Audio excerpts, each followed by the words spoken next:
All right, team. I'd like to welcome everybody to our annual career prep night. My name is Jackie Kelty. I, myself, Johanna Gavin, and John Connor have worked hard to put this night together for you all. We hope that you learn and you take a few things from this night and take them into your professional career. We have a bunch of really excellent panelists and some great presentations coming your way. Our first presenter will be Annette McLaughlin. And some of the other people that will also be presenting will be John Connor, Ben Kirshenbaum, Neil Anand, Kevin Davis, Craig Fountain, Dwayne Crawford, John Perazzo, and Caitlin Abdul. These are a great number of people that have a lot of different expertise in their line of work and can really share a lot of really great info with you, and hopefully something you can take into the next stage of your life after graduation.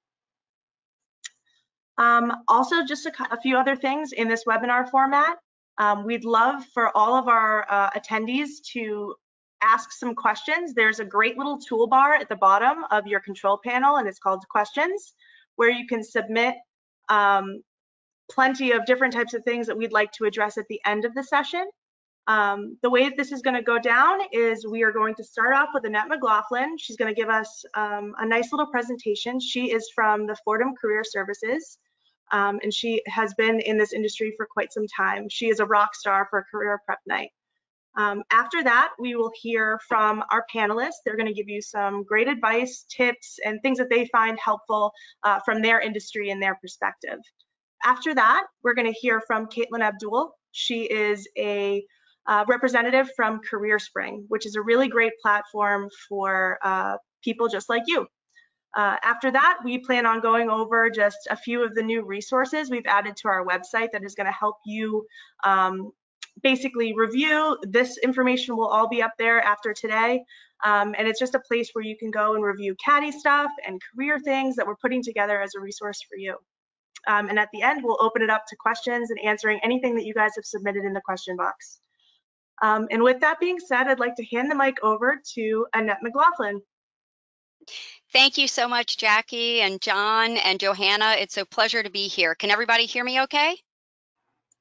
Okay, fantastic.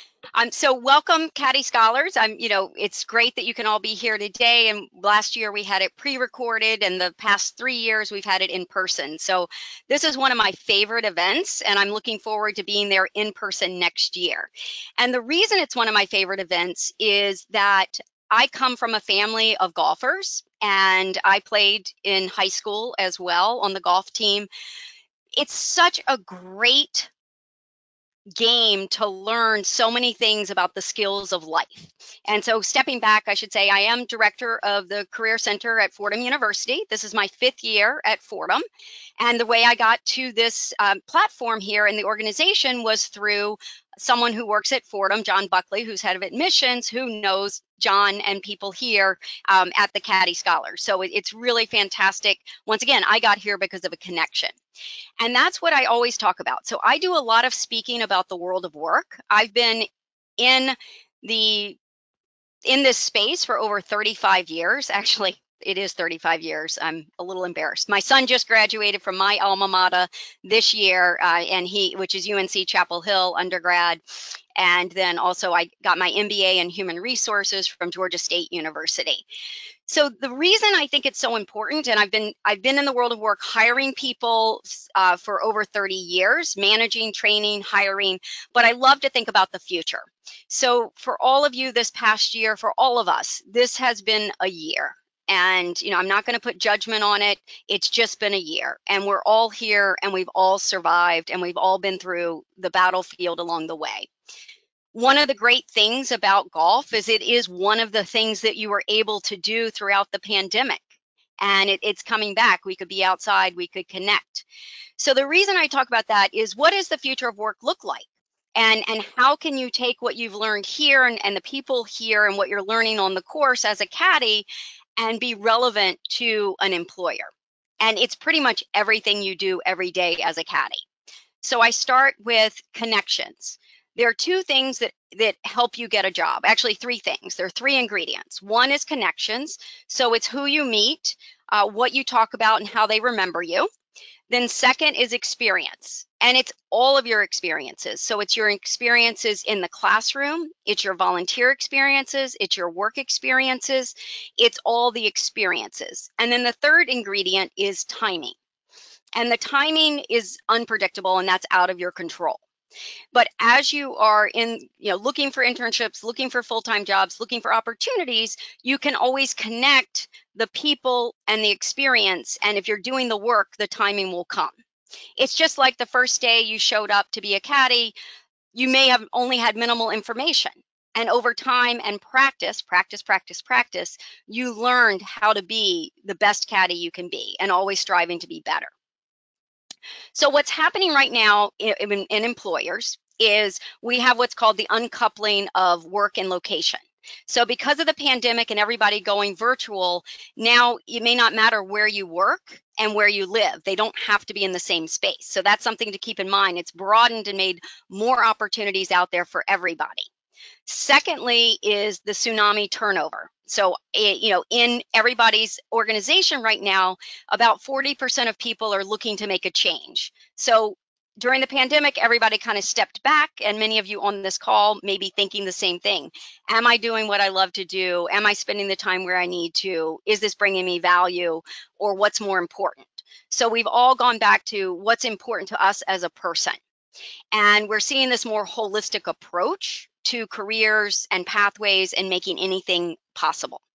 You're also part of the generation that grew up on all technology. So you're very technologically advanced. One of the things that I think is something that you can look towards is people and actually connecting with people, and being a caddy helps you do that in person versus most people nowadays go directly to Google or the internet or what's online to find out an answer to a question. So you have this amazing resource of all the people in the Hollywood squares here, the resources that you're going to learn about later, and things that are real people that you can actually have real conversations with that are going to tell you real time what's happening in their marketplace, in their industry, and in their fields, that knowledge is key. The more you know about yourself, the more you know about a potential employer, about potential industries and career paths, the easier it's going to be for you to get to that ultimate outcome. So future of work is very different about what the past. So hybrid situations, some virtual, some in person. What you need to be able to understand is everything you've learned on the golf course are the 8 core competencies that every employer looks for.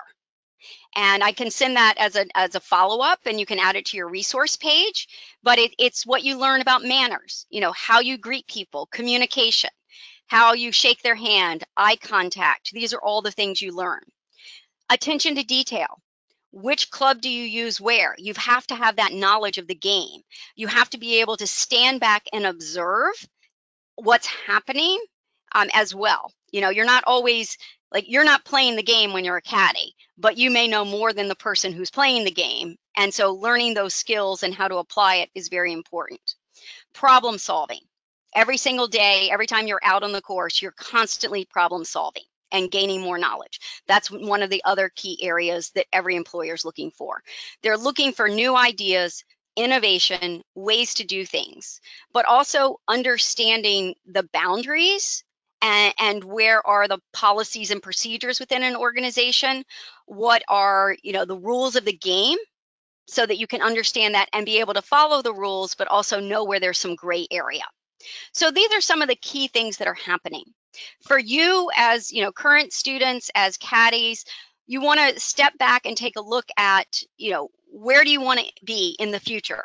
And I always give the exercise, of people to actually write down their dream job. Because if you can envision it, if you can see it way out in the future, then you can make it happen and you can create it. I bring people back to the reality. My job as head of career services is, okay, that's great. And I'll give the specific example. I once worked with a career changer, and I was like, what's your ideal job? Well, I want to be a professional golfer. Okay, what's your handicap was my first thing. and they say they were not at that level, right? So I said, let's come back to the reality. It's 2021. Here we are today. What are all your skills? How do they relate to the game of golf? What could you possibly do in this industry that would bring you joy and happiness? And as it turns out, the person got a job with Golf Magazine. So they were more in the writing, communications, marketing, but they were able to translate their actual skills into an industry that they love. So that's just one example. Like, if, I had to bring them back to reality. Okay, I think you've missed the opportunity to be a pro golfer, but what can you do that's going to be close to that, that's going to be make you feel happy and be successful? So, and that's a hard thing for people to step back and take time to truly reflect on what you want to be in the future. The other thing to remember as college students, that first job is probably not going to be the job of a lifetime. Most people are only staying in roles for 18 months, and you either get promoted internally or you move on. This the new philosophy is you're going to work in 20 different employers, and that you're going to make changes almost every 18 to 3 years. So for those of us, I grew up in an IBM family. My father retired after 35 years with one company. That's very rare in today, and that's okay. Everywhere you go, you want to gain new skills, new connections that are going to help benefit and move you forward. So where do you start? You start with, tonight, talking to the different panelists, asking questions about their career paths, about how they got there, and being curious and knowledgeable. And that will help you understand what you do and don't like. Taking on volunteer opportunities at school, being leaders in school, understanding, taking risk while you're in college is really important to understand what you don't like as much as what you do like, and how you want to move which direction you want to go towards in that area. So I think the other thing that I'm noticing about trends in the marketplace, and particularly coming off this last, with the crisis, we've been through an incredible crisis over the past 18 months, is people have lost their confidence in themselves. And you have to really have that grit and resiliency and be proud of whatever you've done this year to get to this point. So many people may have had to withdraw from classes, take incompletes, change majors. That's not uncommon. It is very common right now, and step back from it. But don't let that hold you back. Make that be an obstacle that you overcame and you moved forward, and you're moving forward. Nobody's expecting perfection. We are expecting progress. That was a miscommunication. Progress, not perfection, and understanding which direction you want to go. The other big thing, so building that confidence and grit and resiliency, you've mastered Zoom. Now we've got mastered GoToMeeting. We've mastered many webinars, and we're very comfortable now in this space. But we will be getting back to, and you've been on the course, being in person, which is so key. People hire people, so making sure that you do that. Be open, be receptive. And then specifically the tangible skills that I know other panelists will talk about is how you can tell your story that's authentic and genuine as to why you're interested in a job, and what are the skills that you've learned by being a caddy that are relevant to that work. So it's really important that you hone the ability to have that conversation, and that you practice in safe environments. Utilize your career centers, your career services. There are tons and tons of information there and resources, and that they're hired to help you succeed. So definitely use those resources, as well as this amazing community here, to move forward. And like I said, whatever happened last year and the last 18 months, you just have to move forward in the direction that you want to go, and not let that hold you back. But the lessons learned and the technology that you've learned and the values are so important. When looking for organizations, look for their mission, their vision. How does it connect with your purpose and your passion? And understand that sometimes you just have to start a job to get skills to figure out what you don't want to do. And then you can always navigate, pivot, and move in a different direction. You're not locked in for the next 50 years of your life in any one path. There's so many opportunities out there. So seize those opportunities and take advantage of the people here tonight with their input from their different careers and their experiences. So I look forward to questions and hearing from our other panelists their words of wisdom to all of you as well. Thank you so much, Annette. That was a beautiful presentation. I don't see many questions coming in at the moment, but make sure to submit your questions in the chat and we will address them at the end. All right, to kick it off for the rest of our panelists, John Connor, would you be happy to go next? Sure. I'd just like to thank Annette and all the other panelists for participating in tonight's career prep night. I'll try to keep my talk fairly brief. And it's really just how, and I'm a county scholar, went to Fordham. I was a philosophy major and I spent 30 years on Wall Street. So I just want to tell you how you can do that.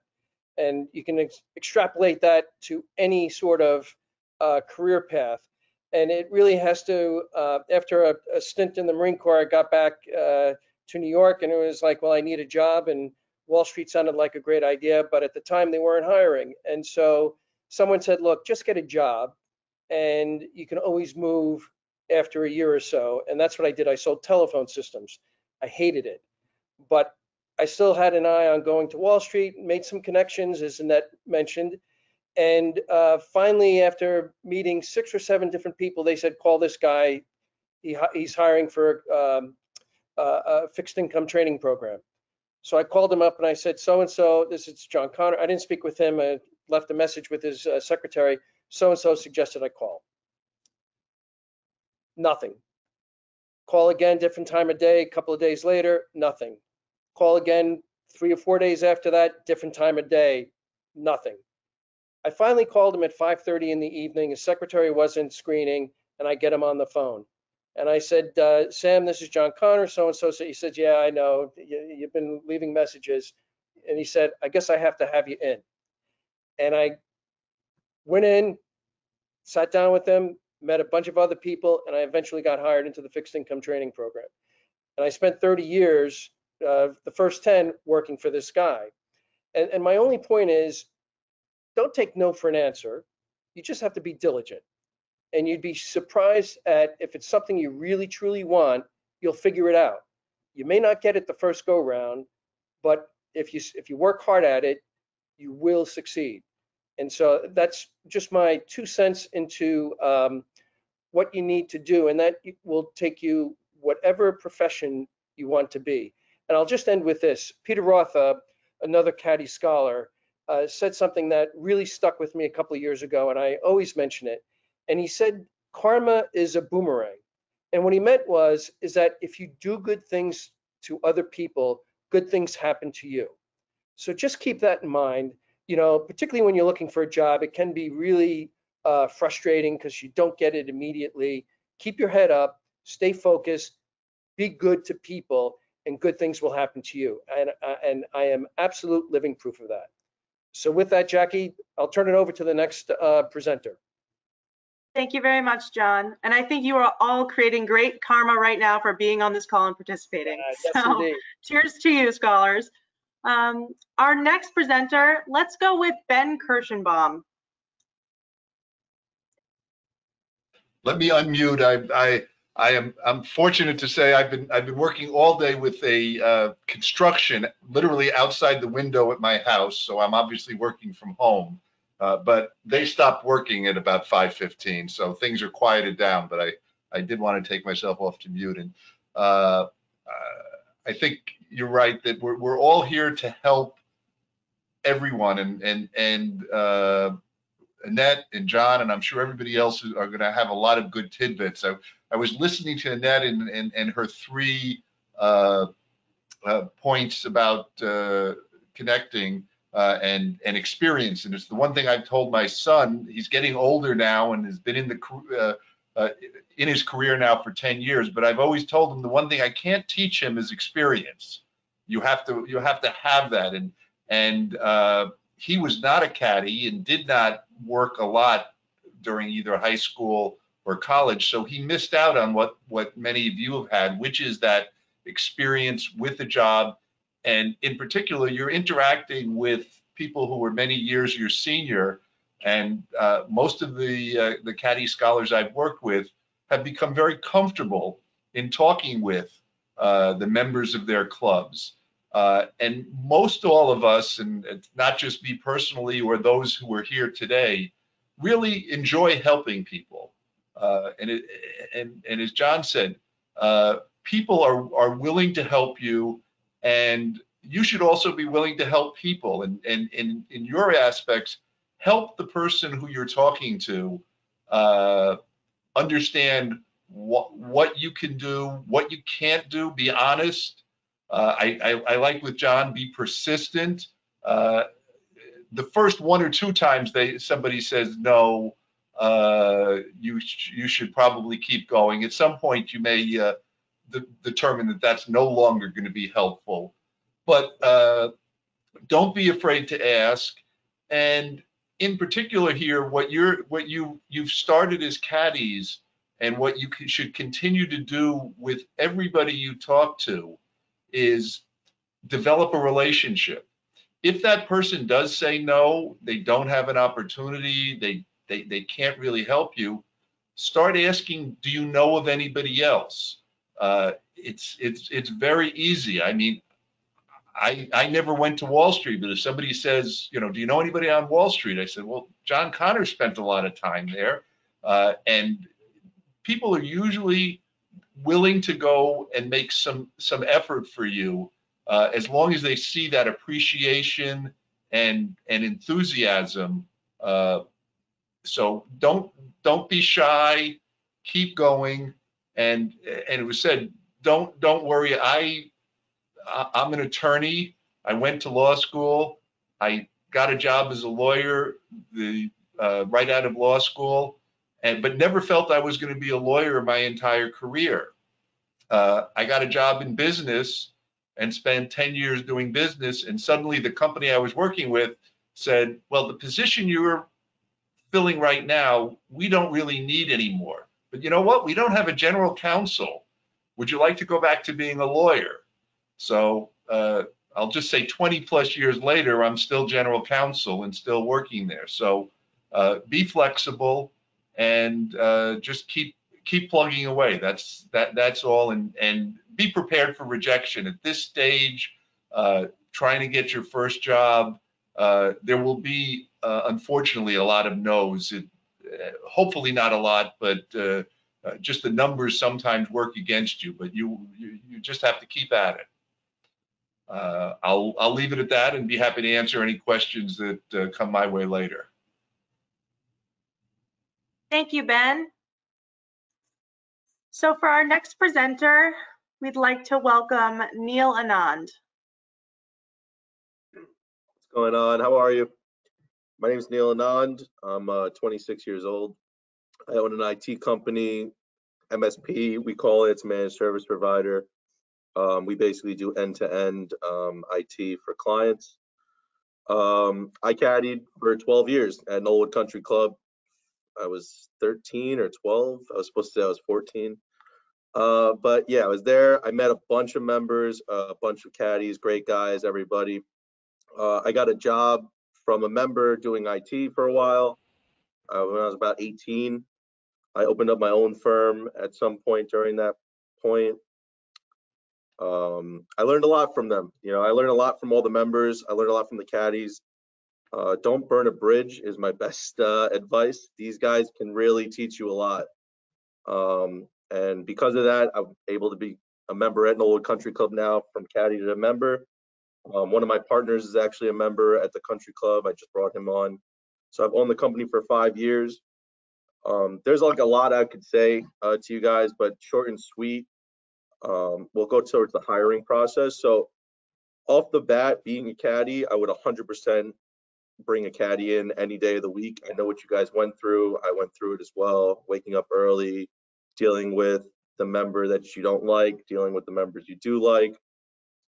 It's fun, but it's also tiring, especially since you guys are all college kids. I'm sure you've been to the caddy yard hungover a bunch of times. So dealing with that kind of stuff, you guys can really, being a caddy it's tough. It's a lot tougher than most people think. It's not your typical retail job. You're not sitting here selling sweatshirts or pizzas. You're really working out there. You're sweating, things of that nature. Make as many connections as you possibly can. These guys, they really know their stuff. Think about it. Like, a membership costs a lot of money, so they really know how to take care of themselves and take care of other people. So we're actually going through the hiring process now, so it's interesting to see what other people bring to the table that weren't like us, you know. So as a person that started a business, if I don't know if any of you guys are thinking about it in the near future, do not go and start a business without a stream of income. That's like the biggest thing I could tell you. Don't just full send. Don't do any of that stuff. Keep your income stream. Start a business on the side.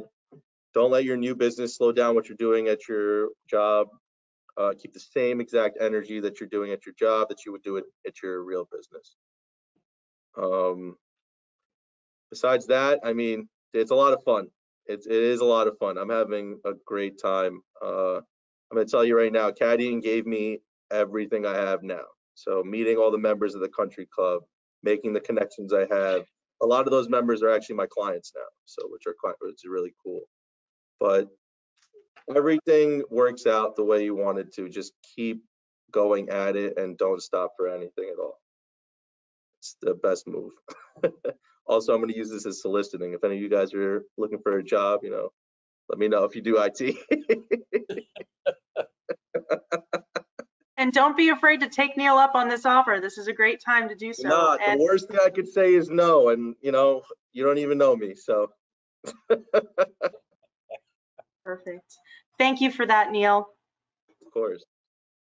Next up, I have Kevin Davis. Hello, everyone. Can you hear me okay? Excellent. So all of that is really, really good advice. I'm going to stick to my expertise. I work at a company called Job Target that kind of deals in the back end of job boards. And my entire career, I've been a recruiter, an account manager, a recruiting executive. So I know the logistics of how you apply for jobs and applications and how to hack that system, because every company has an applicant tracking system. All of this is good advice, but it's all going to involve an application and going into a company's website and applying to jobs. So piggybacking on what John said, don't be flexible. I mean, be flexible. Your first job out of college is not going to be your career. I also wanted to go into a certain direction, but my first job out of college was what was hiring, and that was a recruiting firm. And then that's what I've been doing. That's my career now. So be flexible. Also, the current market conditions, Annette did a great job talking about that. There's a labor shortage. So you graduated into one of the greatest labor markets for people your age in generations. So use that to your advantage. If you have good skills, just get them in that application in front of the right people.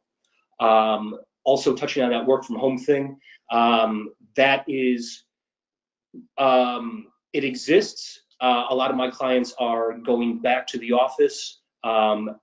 Work from home it'll be very clear in any job description or job title. It'll say work from home or remote. Use those keywords in your job searches to find those positions where geography is not an issue. Little inside information, companies will usually prefer that you live in their time zone. In case you want to go, they need you to go to the office once a year for the Christmas party. That's just kind of a little feedback I have on that. And they want to make sure you're comfortable during working hours. Your resume, obviously have a very polished resume, have multiple versions for appropriate companies or job titles. Have older people or experienced professionals edit and look at your resume. Just get input and feedback from everyone and edit it. If it's not working, if that resume is not getting interviews, change it up, get inputs, get advice. Everyone, all the panelists on this call, I'm sure will help in that regard. All right, so you're out of college, you want to get a job. Don't just apply to everything under the sun. Have a specific company and a specific job title that you want to break into. And it must be realistic, kind of what Annette said. Don't have pie in the sky dreams about becoming a golf professional or becoming CEO of a company. You have to start at entry-level positions, so apply to entry-level positions. And just know what those job titles are. And use LinkedIn and Indeed. That's kind of the only resources you really need right now to get these jobs to apply to, because that's the 90% of what companies, that's where they put their job openings. I always say, have job keyword alerts set up. So if the company you want to get hired from posts a job, you are the first one that gets alerted to it, and you can apply to that job and be the first in the door. That's going to help you get hired. You don't want to apply to a job that's 40 days old. They're probably not even going to look at your resume. LinkedIn profiles are just as important as your resume nowadays. So have a polished and comprehensive LinkedIn profile, have a really good picture, have as much expertise and experience on there as possible, have golf expertise, have customer service skills on that, have relative skills that employers are looking for, have that under your golf, your caddy experience. Employers are going to be on there. They just want to see skills that they need for their current positions. Put those skills on there. Also on LinkedIn, have other people give you recommendations. Give recommendations to other people. Use your friends to just show activity on your page, essentially people and references vouching for you. It's just, it goes a long way. So have an active and comprehensive LinkedIn profile. When you're applying to jobs, always look to who posted the job. LinkedIn will have the job poster on there. Usually it's a recruiter. Sometimes it's an HR manager or generalist. Sometimes it has their picture on there. Just know who's posting this job, because that's who's going to be looking at your resume. And then find that person on LinkedIn, connect with them, say, hey, I'm really interested in this opportunity. I was hoping to discuss it further. Get your foot in the door. Just don't send applications and hope for the best. Get aggressive with it, so to speak. And then use all the connections you can. Use connections like networking events like this. And then once you get your first job, you get your foot in the door, then you can start, you really know where you want to take your career from there. That's all I got. Thank you, Kevin. I think I learned quite a bit about my own LinkedIn page just now, so thank you for those tips. Yeah. I really appreciate that. Thank you. So our next presenter is Dwayne Crawford. Thank you very much for introducing me, and thank you all for finding time to have me on this call today. So my name is Dwayne Crawford. Currently, I'm an underwriting manager for a specialty insurance product, cyber liability, and I've been doing that for over 15 years. I was a Caddy Scholarship alumnus of 2006 from SUNY Binghamton, and caddied through high school and college, and it was the best experience of my life. I love it. In fact, I wish I were still caddying today sometimes. I met a lot of really great people, some really nice folks, met a lot of mentors who are still my mentor today. And, you know, this is an honor to be here to kind of pay it forward and give you my advice. And I want to start by saying that everything everyone said today was true, and it's really good advice. So hopefully everyone took some notes down, and I'll try to give you some advice that differentiates a little bit from what everyone said. First thing I would say, certainly be positive and be humble. I think those two traits will really help you get ahead, because people remember those things. It's good to build relationships, including building relationships with people that look differently than you. A lot of the folks that I've met that helped me in my career didn't look like me, and they're still my friends to this day, and we have very sincere relationships. So certainly it's a great idea to build those kind of relationships and keep them. I would also say, don't be afraid to try a job that's outside of your major. When I went to college, I was an accounting major, and I worked in banking for a little bit, and I didn't love it, but now I'm in insurance. I think it's the best thing. And it's a sales role compared to an accounting role, which I thought that's what I was used to. So you will develop and learn more skills as you get older. So don't be shy to jump into a job that you get, even if it's something different from what you started or looking for. I'd also say continue to talk to folks about your goals.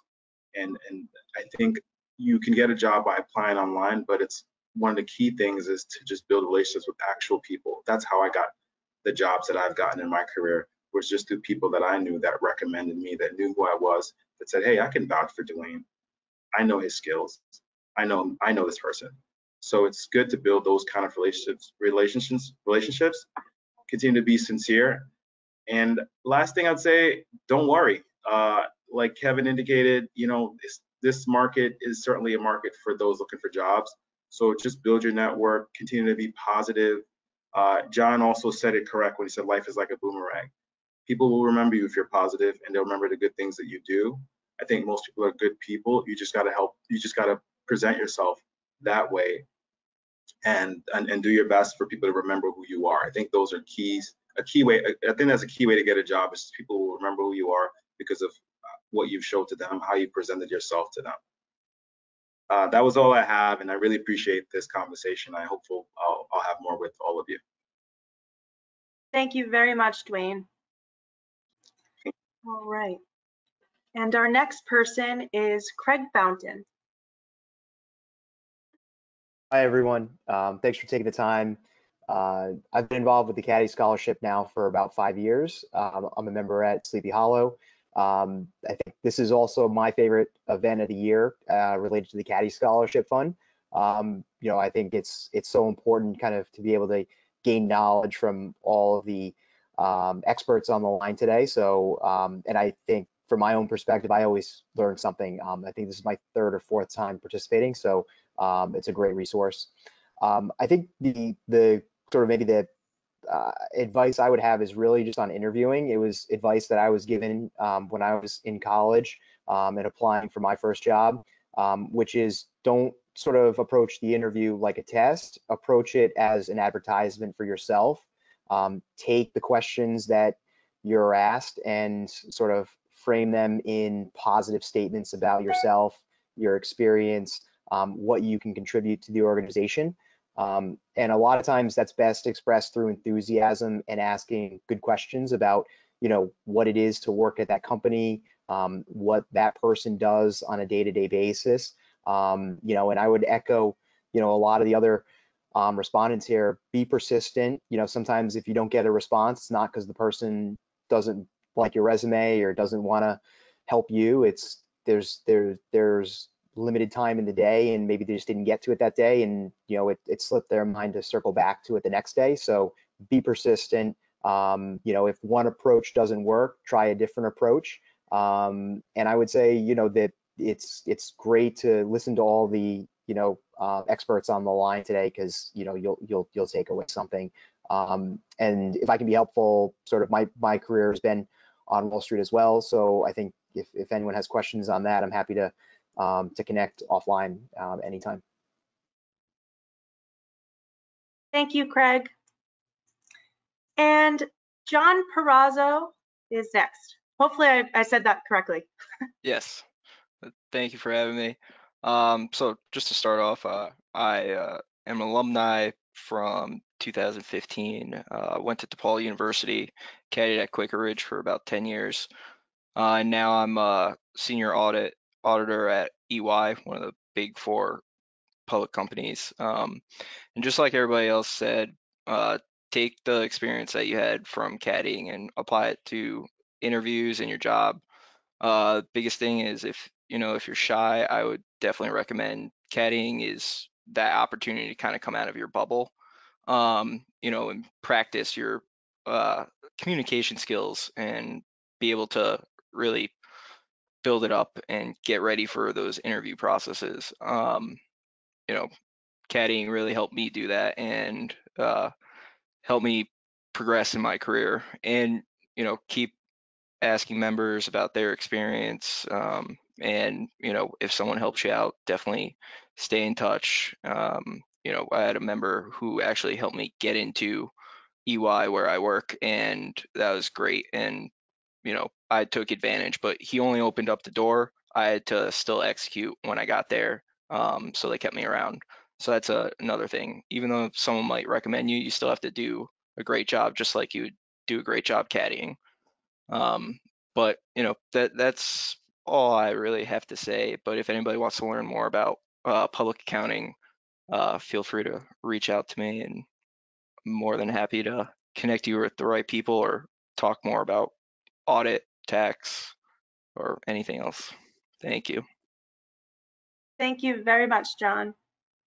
And our last presenter of the night is Caitlin Abdul. She has a small presentation prepared for you. And then right after that, we've got a bunch of questions from our scholars. So Caitlin, take the mic. Awesome. Thank you so much. I'm really excited to be here. Unfortunately, I don't have any previous ties to MGA, but I'm so glad to be welcomed in and to be talking to you. I think it's kind of fitting that I'm going last because I feel like I'm going to kind of echo everything that everybody said. And I'm also really excited to share a resource with you called Career Spring. So I will go ahead and share my screen. And I will get started here. So Career Spring is it's a nonprofit, and essentially what we do is we are trying to unlock the employment potential of all first-generation college students by providing career information, social capital, and job placement services. So if you are the first person in your family to go to college, like I am, or you qualify for a Pell Grant, then you are able to sign up for Career Spring, and I can tell you how to do that at the end. And basically, Career Spring works off of this 3-tiered model that's to help you be the best career candidate you could possibly be. So we do that by informing, advising, and placing. We try to focus on the 3 non-negotiables of being a good job candidate. So this is kind of echoing what everybody's been saying. I've been teed up very well for this. Thank you, all my golf friends. So getting your resume reviewed is really important. That's like your VIP ticket to a good job. You want to make sure that you have your resume reviewed by not just your roommate at home, but also, you know, by another advisor, another teacher, a professor, somebody who you really admire, who is a professional and does look at your resume and can tell you, you know, not just using Microsoft Word spell check and making sure that everything looks great. Number 2 is mock interview practice. So actually sitting down and having a set time for an interview, having someone ask you legitimate interview questions is important, so that you're not just sort of practicing what you're going to say and you kind of just have it in your head, but so that you are, as I believe it was John was saying, it's an advertisement of yourself. It's really to showcase what you can do for a company and why they should want you. And then the last step is to do some pre-interview research. You want to make sure that you go to the companies that you're applying for and look on their websites.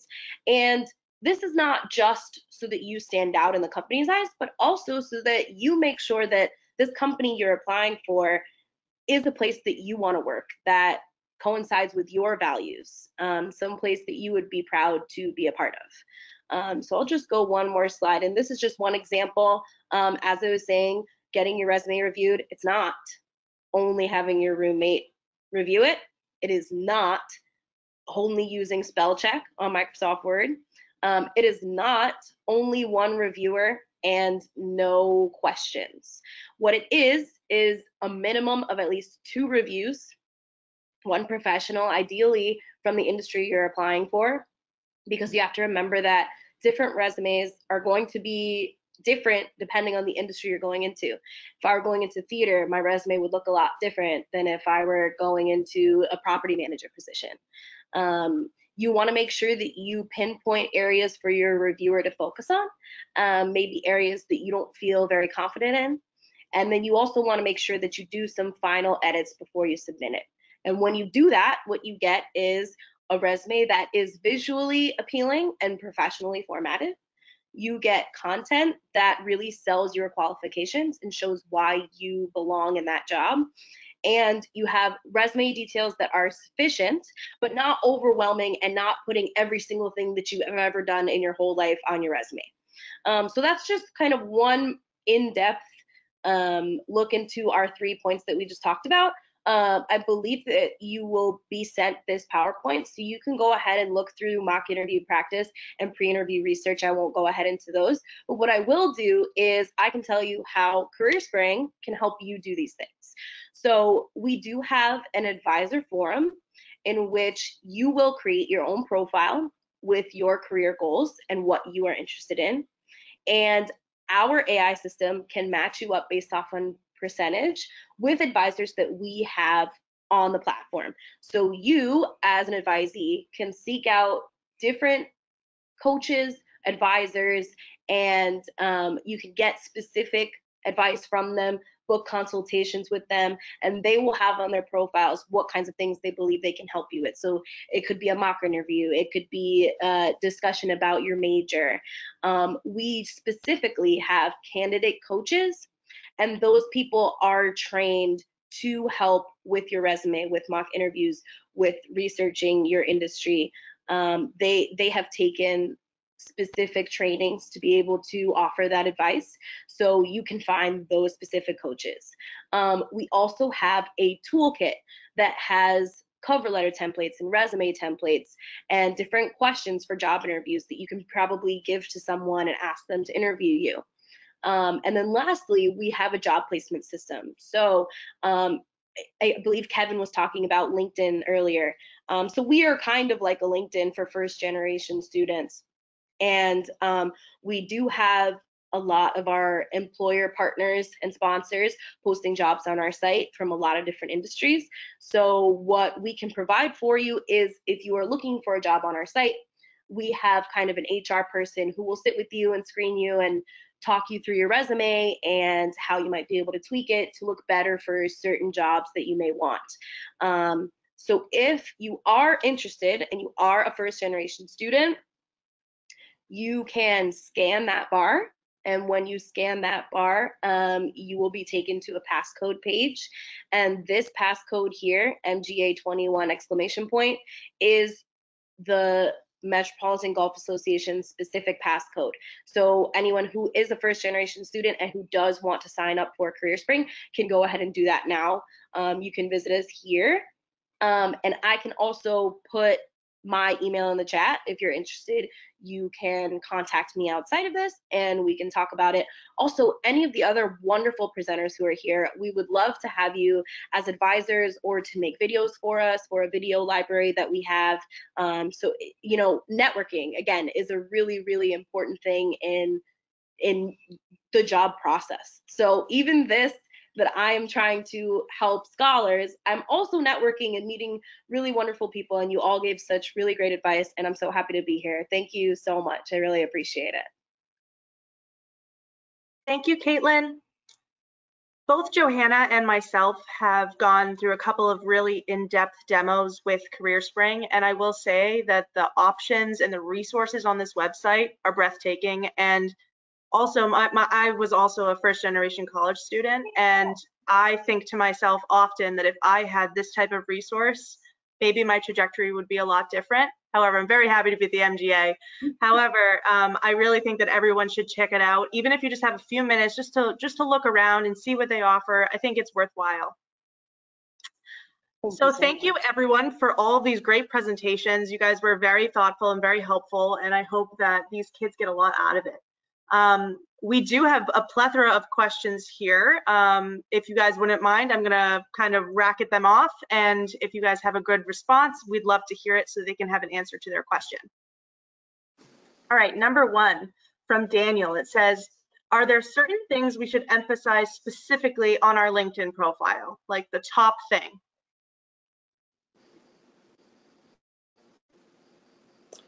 I would say customer service. Just have that as a bullet point in any job you have. It's what employers are looking for. And if you're a caddy, you have that experience. Yeah, I'd also say, you know, doing your research and looking on company sites in the industry that you are interested in and using the same language that they have. kind of looking for what certain people are requiring for their jobs, it'll ping, it'll recognize like, oh, we've been looking for somebody that has this qualification. So if you just look at that language and try to mirror it. There's a tip sheet of the top 10 things every student should have in creating their profile. So I'll send that, it's a LinkedIn guide, which will be very helpful. And so the beauty about LinkedIn is you're not on a 1 or 2 pages. It's a very dynamic, and you can constantly be adding things. And as Caitlin, one of the things is follow the companies you want to work for in the industries, join and connect with more people. So that's another key thing you're going to want to emphasize, because if you're interviewing at my company or in my industry, I'm going to see what companies you're following and what organizations you're part of, to see if you just want a job or you really want this industry in my company. Perfect. All right. And then our next question, posed by Diego, one of our scholars, and it says, how do you apply to jobs that require previous experience when you do not have any?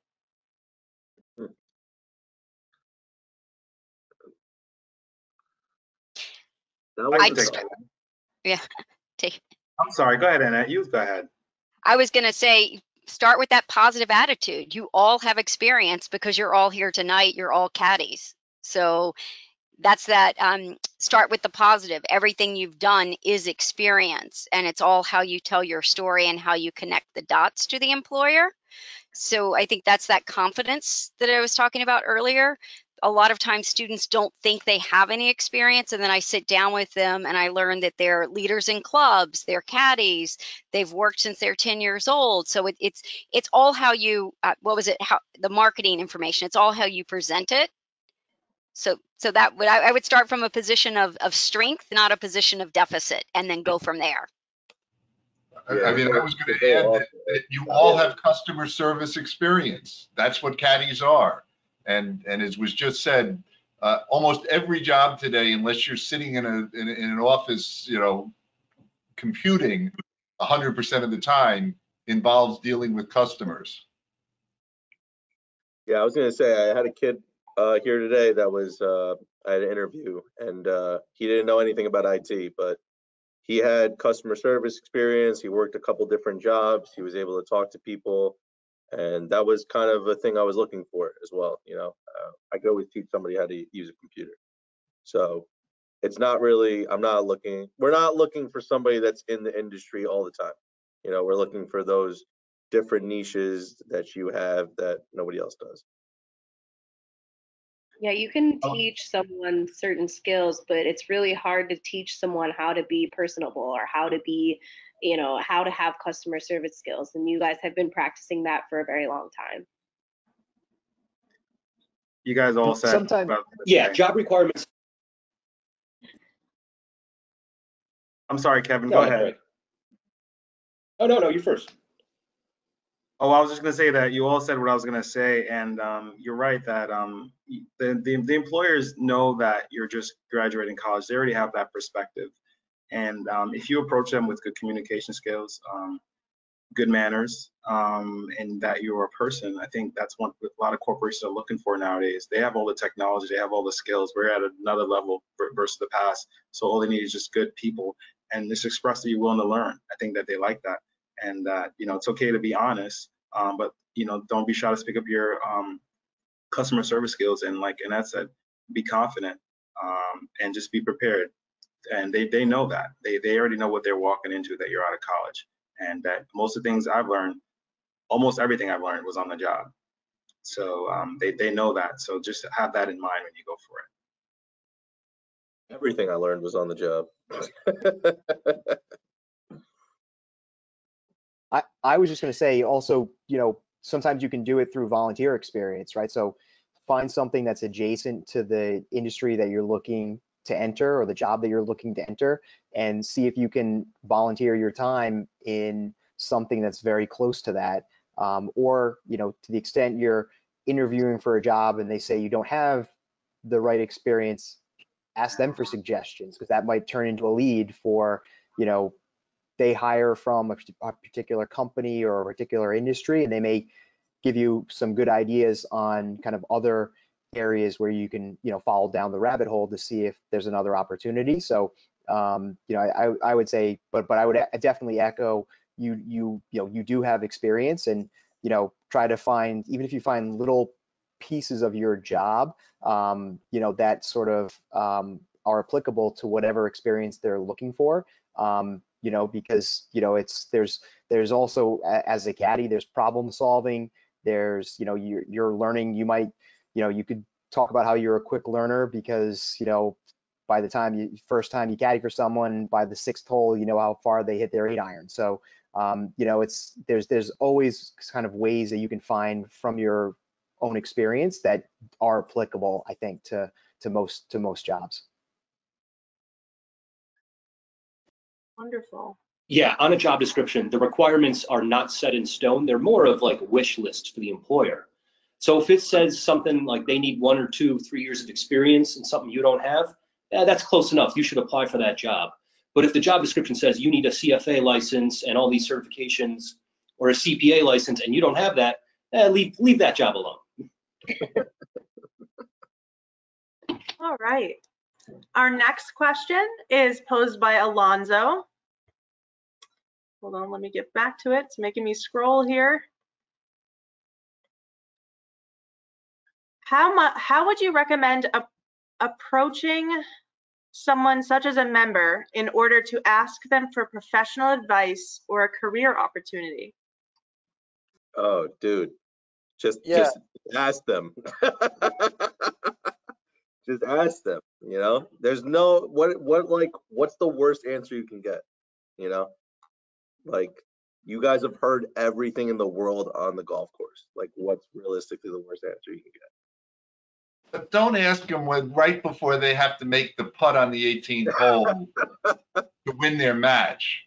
So I was going to say, just anytime, but give them the opportunity to say, I would appreciate the opportunity for some help, after the round, or can I call you, or something like that. So give them opportunities. My salesman father told me, never give them an opportunity to say yes or no. It's either now or later, or today or Monday. Yeah, definitely. There's a right time and place for it. So like Ben said, don't ask them when they're putting. Don't ask them when they're down $200. And like you said, it's not yes or no. It's get to the comfortability level where you're like, when can you kind of talk to me? Not can you talk to me? Sounds like they should wait till they're winning, and then that's a great time. The next question is posed by one of our scholars named Christian, and he says directly to Neil, what is your best advice on what to know before getting started in IT?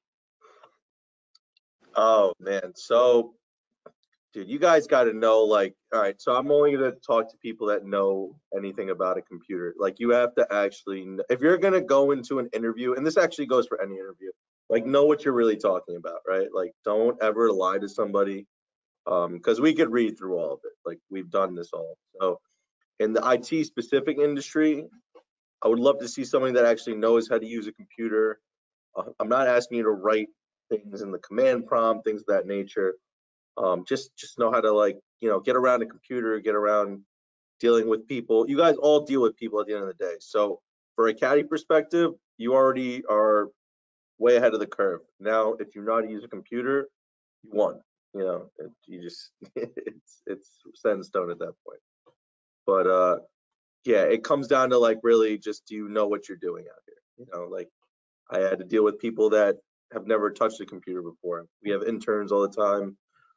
We have a couple employees, they all know what they're doing. We have interns that have no idea what they're doing, but that's why they're interns, they're learning. So if you're trying to go into that field, know what you're talking about, because the guy that you're talking to definitely knows what you're talking about and more.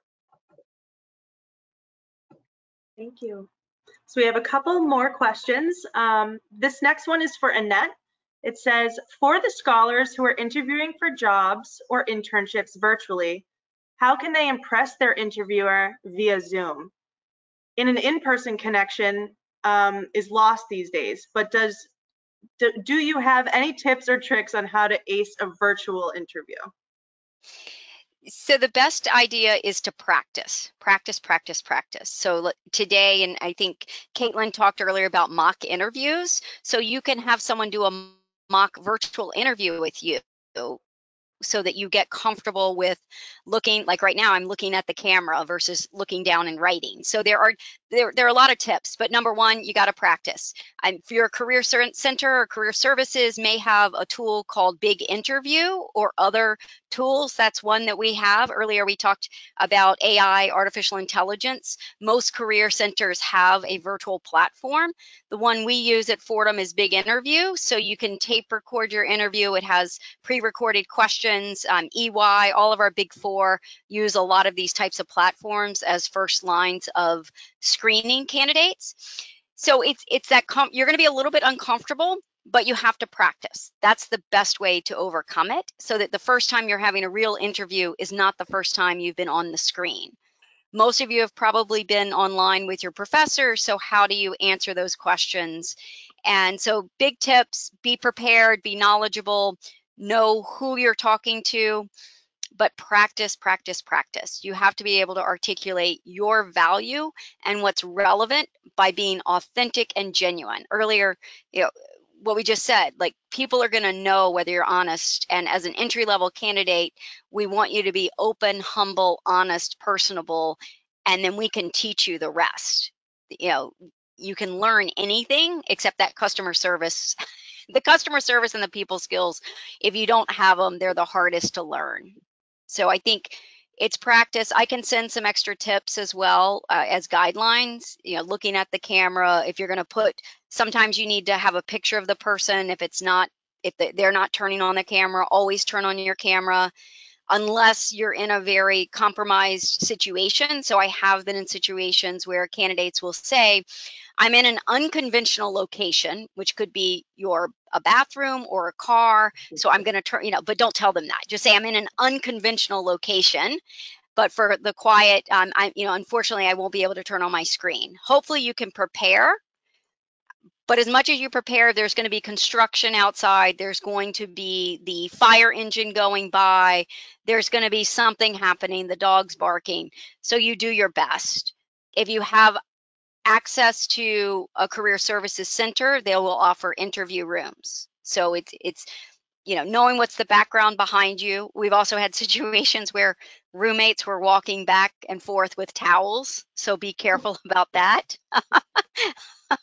So we've seen everything in the Zoom rooms, almost everything, not quite, but so you want to be very cognizant about your location, about what you're presenting in the background, or use the virtual backgrounds. But I'm happy to follow up with some specific top 10 tips for interviewing virtually. But the best tip is practice. Wonderful. That's great advice. All right, our next question. This one is aimed to Kevin. It says, what industry has the biggest labor shortage? AKA, what industry is hiring? Question mark, question mark, question mark, exclamation point. Healthcare, IT, and mortgage underwriters. If any of you are mortgage underwriters, I have like 5 jobs for you. If you're a 365 developer, I have 5 jobs for you. In economics, in labor economics, we have this term called full employment.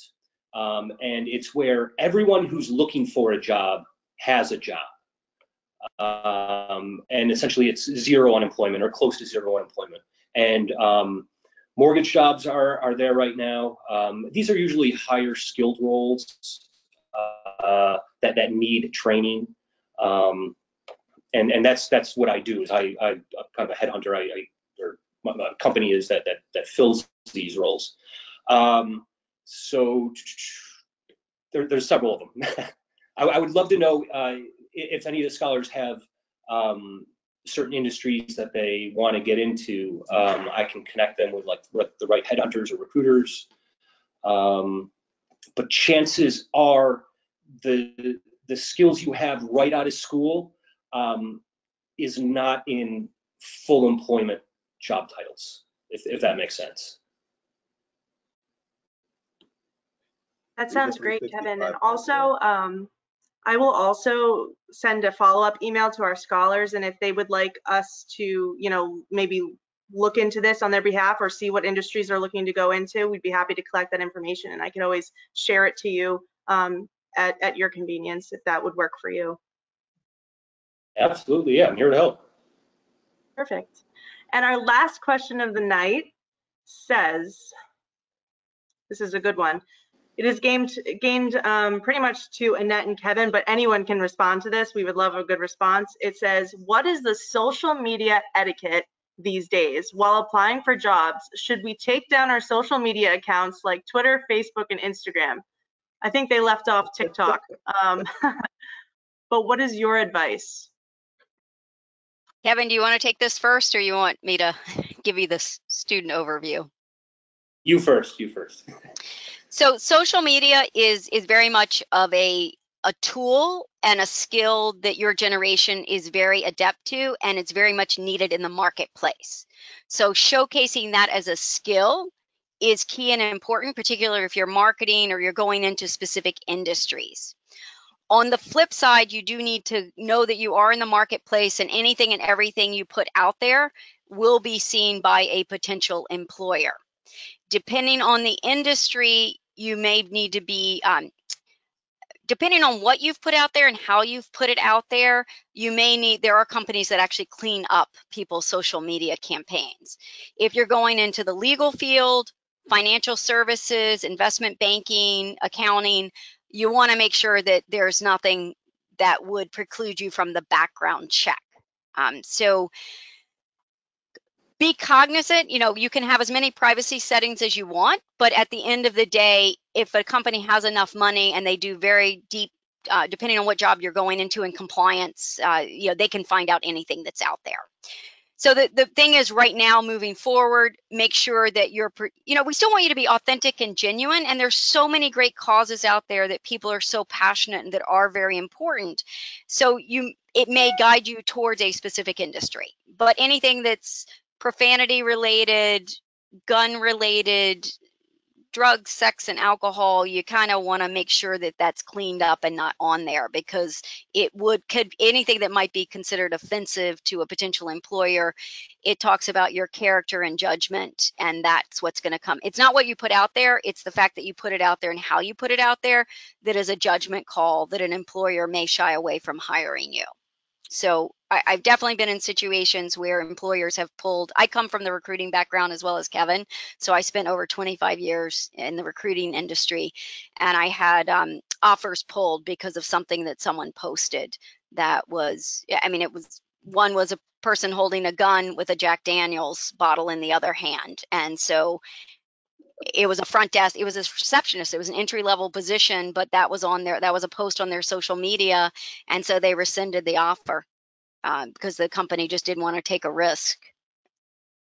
So that was a lot of information, but I'd happy to offer it offline. You can have someone else look at it to see what it is, but if it's not too far right or left, and then you're okay, but just be very cognizant of what you're putting up there. Yeah, Annette hit the nail on the head. Avoid politics at all costs. Yeah, and then if you can have public or private settings on your Facebook, make stuff private to friends only, just in case you get a recruiter Googling your name. But luckily, it happens less often than you think. But when it does happen, the scenario is exactly what Annette described. I wanted to add something. Go ahead, John. Go ahead. No, you go. I was just going to say that one of the advices I'll never forget when I started my first job at Morgan Stanley was that they said to me, perception is reality. And what that means to me, and I think all of you, is that although you may put something on the internet and you may not mean something by it, if it's perceived by the audience as something else, it could work against you. So, and then the other thing I would say, if you're posting something on social media your parents wouldn't like, then maybe it's not something you should post on social media. I'll be candid with you. If something you feel like embarrassed about, your parents would feel like it's inappropriate, then maybe it's not something that an employee would also like. I use that rule when I think of social media, but certainly perception is reality. You know, you may post something, you may not mean anything bad by it, or it may be such a thought. But you know, if it appears offensive, it can be offensive or misinterpreted or read by an audience, not the way you intend. So it is something that it's interesting now, right? Social media didn't exist a couple of years ago, but now it's a big part of our lives, and a really big part of our lives, and employers can look at it. So it is that, hopefully that advice can help. Perception is reality when it comes to social media. Yeah, I just want to, Dwayne hit the nail on the head, and he actually said exactly what I told my daughters when they were in college and they were starting the career path. I said, look, don't have anything up on the social media that you wouldn't want me to see. And the light bulb went off. And that is so use that filter, whoever it may be, your minister, priest, you know, rabbi, parents, grandparents. If you wouldn't want them to see it, get it off there, because it could cost your job. Yeah, I'll tell you guys what everybody else is thinking. That stuff is so toxic. You guys really have to be careful with it. I'm not much older than all of you.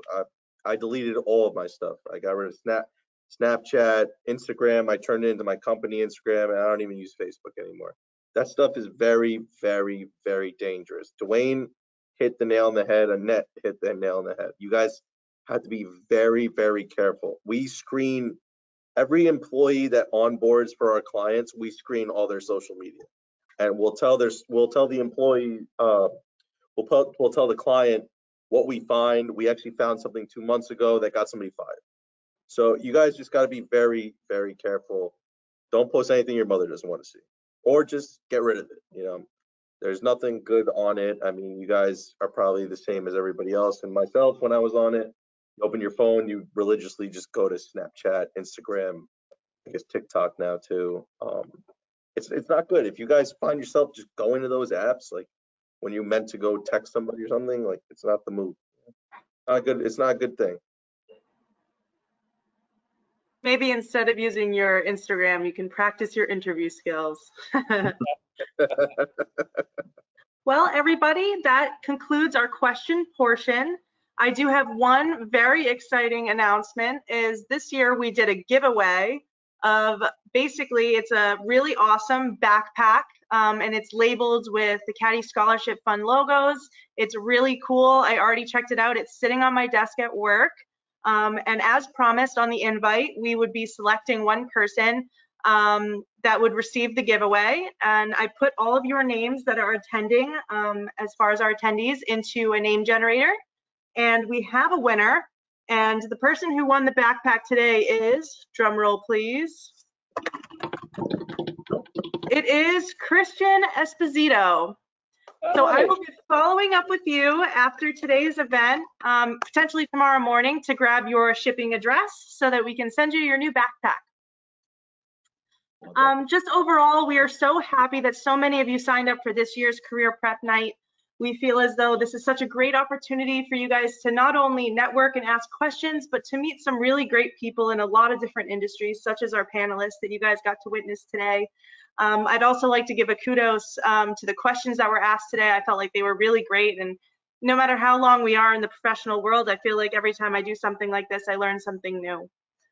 So I just wanted to give a quick round of applause to our panelists and say thank you so much for being here and donating your time and your energy. We really appreciate it. So with that being said, that will be the conclusion of our annual Career Prep Night. And we're looking forward to maybe hosting you again next year, or getting in touch with you guys soon. So thank you all so much for being here. Thank you so much. Thanks for having us. Thank you. Bye, Appreciate it. everyone.